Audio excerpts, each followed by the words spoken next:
Halo Sobat Karma, selamat datang di Podcast Karma, kajian seputar Ramadan. Bersama saya, Singgaji Pangestu yang akan menemani kalian selama podcast kali ini dengan tema mensiasati rasa malas di bulan suci Ramadan. Nah, sebelum kita berbincang lebih lanjut, tentunya dalam podcast kali ini saya tidak sendiri nih Sobat Karma. Kali ini saya ditemani oleh Ustadz Muhammad Asep Awaludin LC yang tentunya sudah melalang buana dalam kajian Islam. Assalamualaikum Ustaz. Waalaikumsalam warahmatullahi wabarakatuh. Apa kabar Ustaz? Sehat, alhamdulillah. Kesibukannya apa nih Ustaz? Berusaha untuk menjadi orang yang terus bisa ngasih manfaat lah. Ya walaupun kecil tapi kan bisa ngasih. Iya, Masya Allah. Ya hari-hari ngajar, malam ngajar, pagi ngajar, lebih malam lagi tidur. Karena menurut ya Ustaz bahwa sebaik-baiknya manusia itu adalah manusia bermanfaat. Khairun nas anfa'uhum linnas. Betul sekali Ustaz. Baiknya. Nah, alhamdulillah semoga harian Ustaz, apa yang Ustaz sedang usahakan itu berjalan dengan lancar Ustaz. Amin.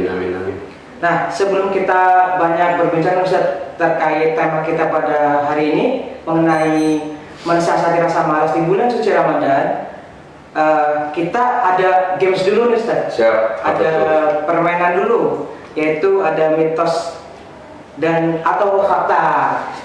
Nah, kita bisa mulai ya Ustaz ya? Boleh, siap. Nah, pertanyaan yang pertama, mitos atau fakta nih Ustaz? Saat berpuasa itu kita tidak boleh menggosok gigi. Mitos atau fakta? Mitos berarti. Ya, mitos. Karena begini, menggosok gigi itu seperti hukum orang bersiwak ya. Orang bersiwak itu hukumnya wasiwaku mustahabun fi kulli hal. Dalam kitab Fathul Qarib disebut begitu. Siwak itu disunahkan di setiap keadaan. Ya. Kecuali illa lis-shaim ba'da zawal, kecuali bagi orang yang sedang puasa. Ba'da zawal sampai tergelincir matahari itu sekitar kira-kira jam 12 ba'da zuhur. Ya, begitu masuk zuhur berarti itu sudah batas akhir. Ini baik puasanya puasa wajib atau puasa sunnah. Sikat gigi ya, itu dikiaskan kepada siwak, hukumnya sama. Jadi fungsinya kan sama-sama untuk ngebersihin gigi ya. Jadi dia dapat kebolehan, kesunahan, tapi emang sebenarnya ke siwak yang lebih sunnahnya siwak, bukan sikat giginya. Siwaknya yang lebih sunnah. Cuman kalau untuk orang yang puasa khususnya dia cuman diberi batas sampai sebelum zuhur. Nah, sebelum zuhur itu siwak boleh, tapi setelah zuhur mau puasa sunnah atau puasa wajib maka sudah lebih baik harus dihentikan. Ya, misalkan ada orang yang kebiasaannya dia pakai siwak pakai siwak itu. Termasuk kan bulan puasa kita nih khawatir sikat gigi paling hanya sekali atau 2 kali. Betul Ustaz. Palingan mentok-mentok kalau masih ingat ada sahur ya, habis sahur kita sikat gigi. Nah dari situ sampai ketemu maghrib nggak siwakan. Nah kita khawatir bau apa segala macam. Sebenarnya nggak apa-apa, tinggal dilihat seperti ini karena nanti ada kaitannya, ada hal-hal yang bisa membatalkan puasa. Salah satunya adalah musul syekh ila ma yusamma jaufan, masuknya sesuatu kepada lubang yang disebut dengan jauf. Jauf itu lubang yang masuk ke rongga tubuh nih. Nah, itu salah satunya adalah ini mulut. Nah, ketika masuk ke situ nanti khawatir ada cairan yang bisa masuk ke lewat tenggorokan sehingga ini potensi bisa batal puasa. Makanya walaupun secara hukum sebenarnya boleh-boleh saja sikat gigi, cuman lebih baik dihindari. Lebih baik dihindari, tapi andai kata memang misalkan tidak sanggup untuk ya faktor misalkan ada faktor yang mengharuskan dia untuk sekali gigi nggak apa-apa. Yang penting harus dijaga jangan sampai ada sesuatu rasa atau cairan yang masuk ke dalam ini. Cuma kan kayaknya susah ya. Kalau orang makhluk ini pakai odol. Iya. Odol ada rasanya. Ada rasanya. Ketika ada begini, ya usahakan bagian luarnya saja tuh yang sampai kena air segala macam, jangan sampai ke dalam karena kalau sudah masuk ke dalam itu bisa batal puasa. Oke Ustaz, itu ya teman-teman sudah terjawab bahwa menggosok gigi pada saat bulan puasa itu mitos. Namun bisa disiasati untuk menghindari sesuatu itu masuk ke dalam mulut, Ya. karena odol itu kan ada rasanya ya Ustaz, yang tadi Ustaz sampaikan. Jadi lebih baik kita menggosok gigi itu pada saat setelah sahur Ya. dan pada saat siang hari sampai buka puasa sampai sore lebih baik jangan. Ya, Tuh. diusahakan jangan. sebaiknya jangan. Oke. Karena khawatir tadi ada yang masuk. Betul, khawatir masuk karena odol itu ada rasanya Ustaz. Betul. Apalagi kalau rasanya rasa-rasa yang pernah ada kan gitu repot tuh. Iya betul Ustaz. Itu susah Ustaz, rasa yang pernah ada susah dihilangkan. Oke Ustaz, kita lanjut ya Ustaz ke pertanyaan yang kedua nih Ustaz.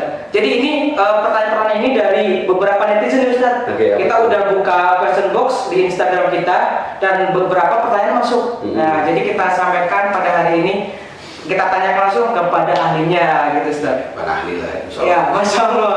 Yang penting sudah belajar Ustaz. Ya. Mitos atau fakta nih, Ustaz, bahwa menangis pada saat bulan puasa itu membatalkan puasa. Oke, itu Boleh mitos. diangkat, Ustaz? Ya, mitos. Jadi nangis itu bisa batalin puasa, itu hukumnya mitos ya. Sebelum dijawab ini, jadi pesan dulu untuk generasi-generasi zaman sekarang. Jangan sampai wajah muda tapi tenaga lansia. Ya, zaman-zaman sekarang Muda jompo Ustaz nyebutnya. jadi cuma karena beberapa gempuran aja langsung lemah. Insya Allah enggak lah. Ya, jadi bulan puasa itu ketika ada sesuatu yang membatalkan puasa, salah satunya tadi masuk ke dalam jauh ya. Jadi ada lubang-lubang yang memang dia mengarahkan ke jauh. Apa jauh itu? Jadi lubang yang masuk ke dalam rongga sini. Nah itu apa? Satu, mulut ya. Kedua, hidung. Ketiga, telinga. Nah, itu ada 3 tuh.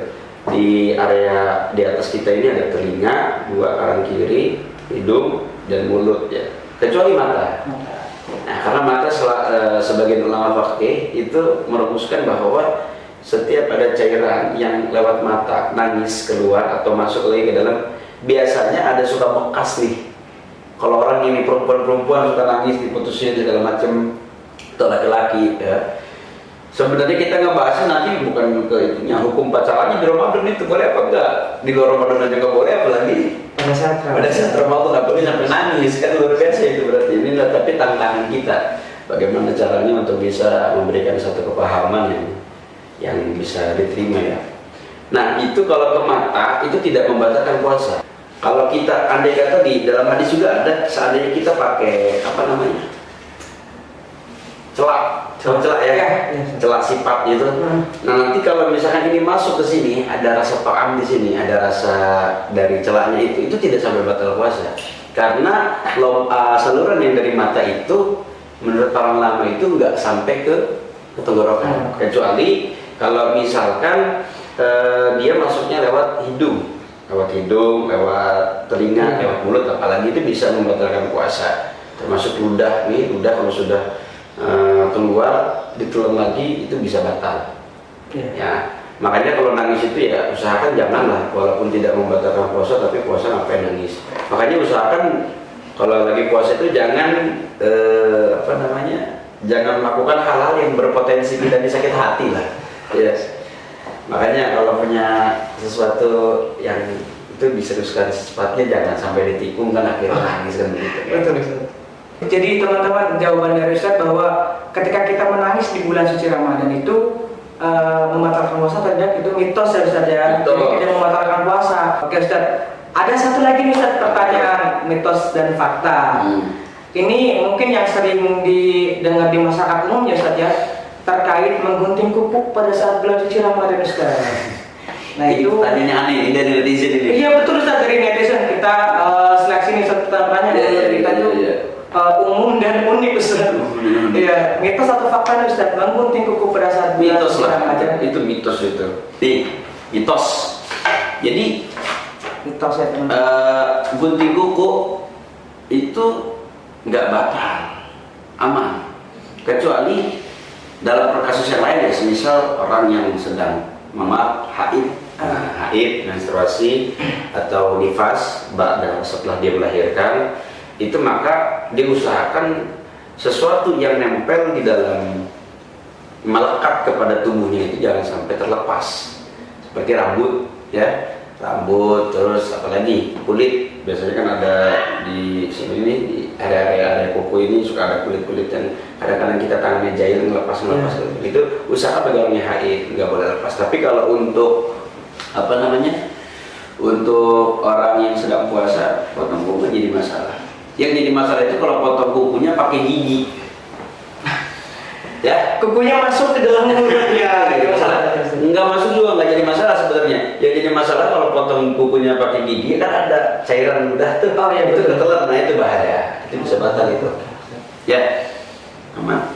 Tapi kalau ini Ustaz, di beberapa masyarakat nih Ustaz, di beberapa tradisi ketika menyambut bulan suci Ramadan ya Ustaz ya, itu kayak menggunting kuku, memotong rambut, itu mereka selalu berbondong-bondong, selalu melaksanakannya sebelum memasuki bulan Ramadan Ustaz. Jadi orang-orang tua itu yang dulu-dulu itu suka mengatakan gini, kayak ayo sebelum bulan puasa bersih-bersih dulu tubuh kita gitu, keramas, potong rambut, gunting kuku. Jadi nanti ketika memasuki bulan Ramadan dari tanggal 1 sampai selesai itu kita udah nggak ada kegiatan seperti itu menggunting kuku.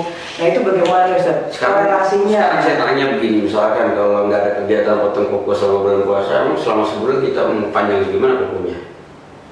Panjang tuh sebulan tuh kalau kita kagak nggak dipotong-potong. Misalkan kita akhir Saban lah, ini seperti ini nih, sekarang ini kan sudah mendekati itu ya, kita potong kuku bersih-bersih segala macam.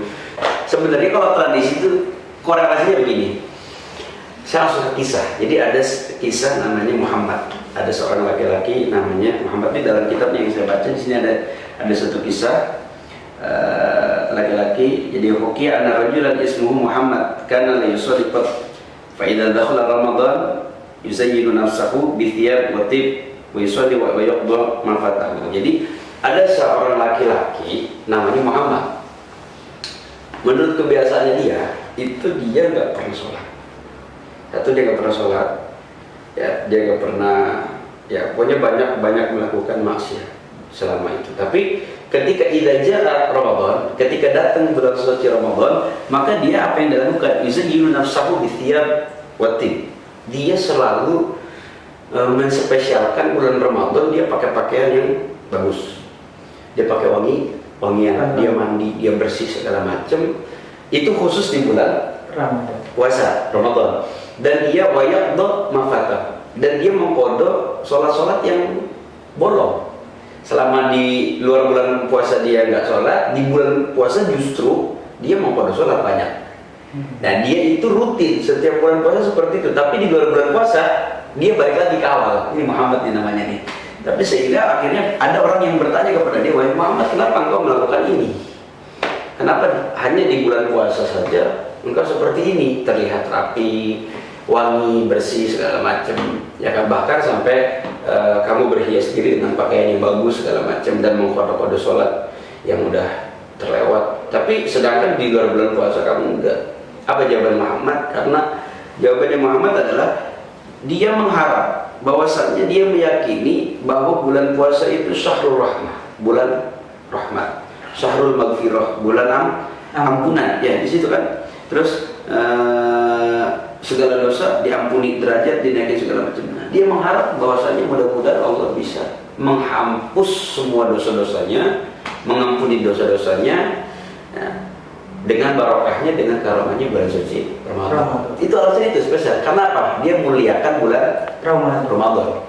Ini yang tadi budaya tadi orang tua bersih-bersih segala macam. Ini mungkin bagian daripada ikroman lihormati syahrul Ramadan. Karena memuliakan, menghormati datangnya bulan suci Ramadan. Karena dijelaskan juga, seandainya umatnya Nabi Muhammad itu tahu mafi Ramadan, apa yang ada di bulan Ramadan, maka mereka akan mengharap ya, semua tahun, seluruh tahun itu kepengennya ya bulan Ramadan. Selama 1 tahun itu pengennya bulan Ramadan. Karena keistimewaan tadi itu di bulan Ramadan itu, ya. Jadi lau ta'lam ummati, kata Nabi Muhammad SAW, seandainya umatku tahu ma fi Ramadan, apa yang ada di bulan Ramadan, latamannu an takuna sama kullaha Ramadan, maka mereka akan mengharapkan, berharap-harap bahwasanya selama setahun itu adalah semuanya Ramadan. Ternyata si Muhammad tadi wasilah dia memuliakan bulan suci Ramadan, kemudian dia meninggal dan ada salah satu orang alim yang memimpikannya. Maka ditanya sama seorang alim, apa yang telah Allah lakukan kepadamu wahai Muhammad? Apa? Akramani Allah Ta'ala bisababil ikrami li Ramadan. Allah memuliakanku dengan sebab aku memuliakan bulan suci Ramadan sehingga aku masuk dalam surga. Masya Allah. Itu karena barokah menghormati bulan. Makanya tadi yang kebiasaan-kebiasaan orang tua segala macam itu mungkin bentuk dari untuk menghormati betul. bulan suci Ramadan. Ya sebisa-bisa kita lah, nggak harus beli pakaian apa segala macam. Oke, Masya Allah Ustaz atas jawabannya tadi sangat luar biasa Ustaz.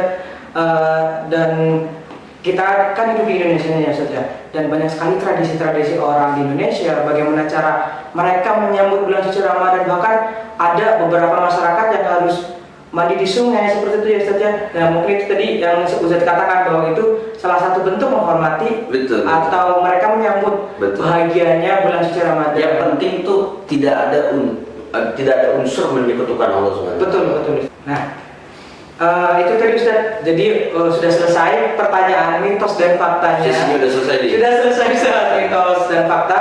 Tadi ada 3 pertanyaan Ustaz ya. Boleh. Dan sudah dijawab nih teman-teman sama narasumber kita pada hari ini.